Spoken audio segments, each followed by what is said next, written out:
kon ka gën a gudd am xel gën a rafet am xel mooy ki nga xam ni dafa fekk la suñu borom ni moo gën a rëy mu dem moom diir lool ñoom dañ doon diir ngërëmu yàlla di ko diir lool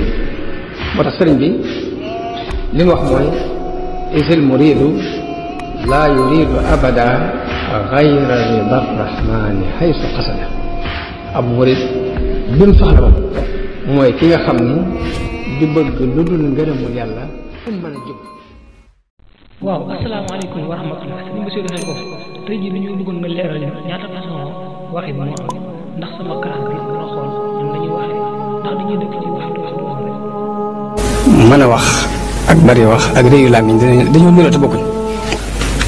mën a wax ak bari wax ak réyu làmmiñ dañoo niroo te bokkuñ.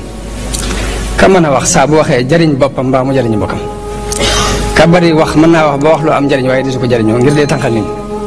ka réyu làmmiñ nag saa bu waxee dugal boppam mbaa mu dugale boppam. waaw kay Mbacke Balla Aïssa jërëjëf yàlla na suñu borom fay te leeral baat bi ci Mbacke Sëriñ Tuubaa léegi suñu mosee bopp ci mën a wax léegi nan lañuy lu ci ne nag ci ab yar lañ koy jëlee yar mooy tax nite.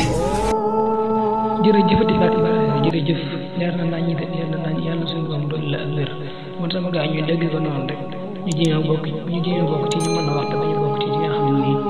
ñoo bëri wax ak ñu reyu laam la yéen ngeen jëf. kon ka gën a gudd am xel gën a rafet am xel mooy ki nga xam ni dafa fekk la suñu borom ni moo gën a rëy mu dem moom diir lool ñoom dañ doon diir ngërëmul yàlla di ko diir lool